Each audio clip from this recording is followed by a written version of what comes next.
विधानसभा में किसका सरकार बनने वाला है और इसके लिए क्या करना है, बताइए आप। सुझाव दीजिए। देखिए, बिहार विधानसभा का चुनाव 2020 में जो चुनाव हो रहा है और होने जा रहा है, इसमें मेरा कहना है कि पहले तो टिकट की बंटवारा जो किया गया सभी पार्टियों में गलत ढंग से किया गया, क्योंकि सामाजिक न्याय की पद्धति की रक्षा नहीं की गई। सामाजिक न्याय की पद्धति की रक्षा तभी की जा सकती है,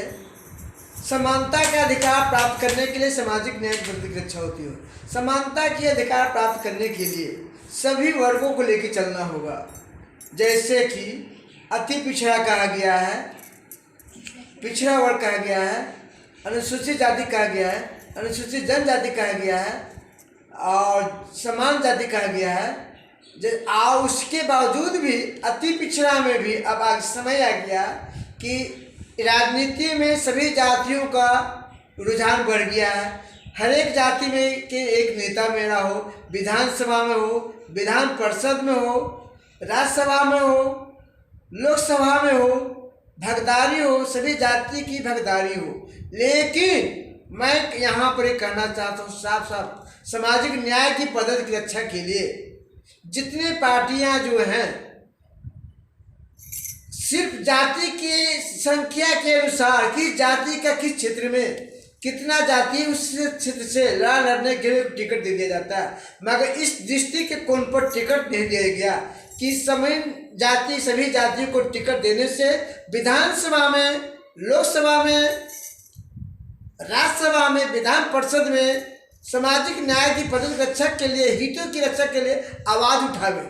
लेकिन यहाँ टिकट की बंटवारा उस समय से नहीं दिया जाता है। लेकिन आम जनता जो है लाचार बस में टिकट देते हैं पार्टी के अनुसार, कितने जाति के अनुसार देते हैं, लेकिन लाचारी अवस्था में। इससे सामाजिक न्याय की पद्धति रक्षा नहीं होगी। इस पर मैं सभी जाति के विधानसभा में चुने गए पदाधिकारी से और विधानसभा में जो खड़ा है उन लोगों से भी कहना चाहता हूँ, और बिहार के मुख्यमंत्री और प्रधानमंत्री जी से, महामहिम राज्यपाल से और राष्ट्रपति जी से भी कहना चाहता हूँ कि मुख्यमंत्री के पद पर और उप मुख्यमंत्री के पद पर, प्रधानमंत्री के पद पर जाने से नहीं होता, सत्ता संभालने से नहीं होता। मेन पॉइंट होता है कि जो मुख्यमंत्री बनते हैं और प्रधानमंत्री बनते हैं, उनकी बातों को सपोर्ट करने के लिए, उनके बातों को सपोर्ट करने के लिए सभी जातियों को विधायक संसद रहना चाहिए, तब उनकी बातों की बात सपोर्ट होगा। जैसे कि अभी आग, मेरा कहना है कि आग लगन ते झोपड़ा, जो नुकसान सो लाभ, नुकसान के बाद जो कुछ बचे से थोड़ा नहीं समझना चाहिए। मैं यहाँ पे कहना चाहता हूँ कि जैसे उड़ी जहाज के पंछी फिर जहाज पर धावे, प्रधानमंत्री तो नरेंद्र मोदी जी हैं, अब बिहार के मुख्यमंत्री माननीय मुख्यमंत्री नीतीश कुमार जी हैं।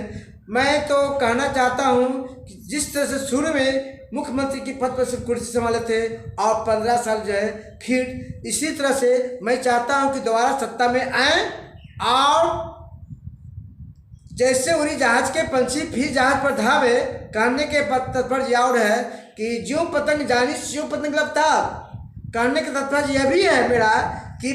मुख्यमंत्री जी से मैं कहना चाहता हूँ कि अति पिछड़ा लोग, गरीब गुरबा के लोग आपके साथ लटपटाते हैं, क्योंकि आपके साथ भलाई दिखता है। जैसे पतंग जो है दिया के साथ लटपटाता है, लटपटा करके मर जाता है और उसी में कितना बचता है और कुछ भलाई दिखता है। मगर इस पर ध्यान देना चाहता हूँ, माननीय मुख्यमंत्री जी से भी कहना चाहता हूँ कि आप पर आश्रित है अति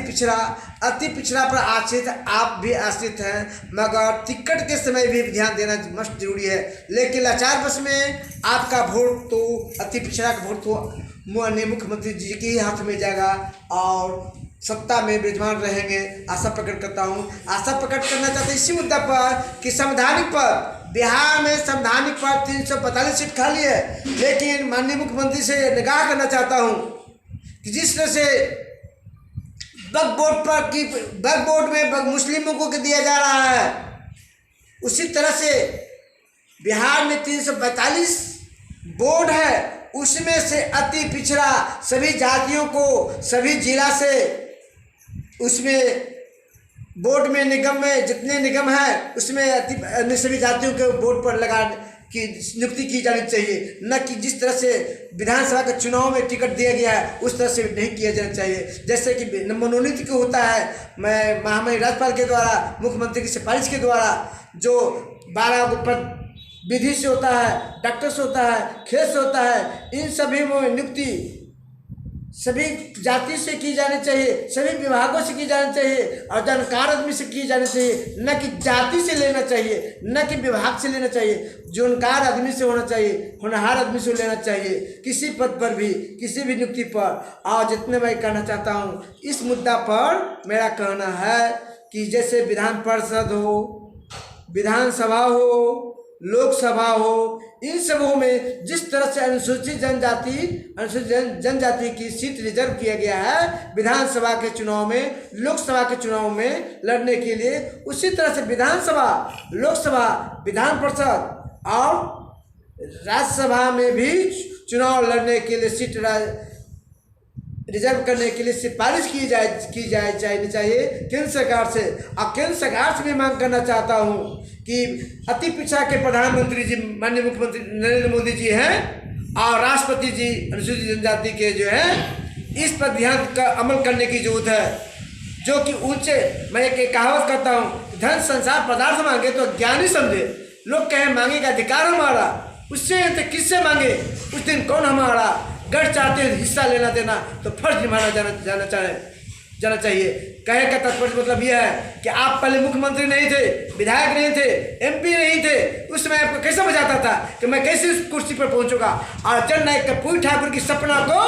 लेकर आगे बढ़ते हैं, लेकिन उनकी सपना को लेकर नहीं, जन्मतिथि मनाने से नहीं, मेरा काम करना है, उसके कर्मों को लेकर करना चलना हो। उनके गरीबों के समुदाय को, गरीबों को कंधे को ऊंचा करना चाहिए। जिस तरह से जननायक कपूर ठाकुर गरीबों के से लेकर अमीरों तक को कुर्सी पर उठाए बैठाए और समाज में जिस प्रतिष्ठा मिला। और माननीय मुख्यमंत्री जी से मैं निवेदन करना चाहता हूँ, जिस तरह से न्याय मित्र की बहाली की गई, सभी जातियों को न्याय मित्र की बहाली की गई, एपीपी में बहाली की गई, एजीपी की बहाली की गई और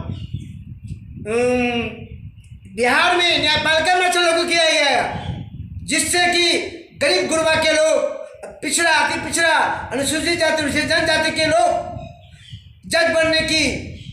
आज बढ़ रहे हैं। माननीय मुख्यमंत्री नीतीश कुमार के द्वारा, जो कि मैं न्यायपालिका अच्छा आंदोलन के माध्यम से 2005 से मैं लड़ रहा हूँ और 2017 में माननीय मुख्यमंत्री नीतीश कुमार जी ने न्यायपालिका आरक्षण लागू किए और इसको मैं बार बार मैं इसका आंदोलन करते रहा, मुख्यमंत्री जी के पास सिफारिश करते रहा कि आरक्षण अधिनियम 1955 को संशोधन किया जाए, लेकिन आरक्षण विरोधियों को नकार लगा था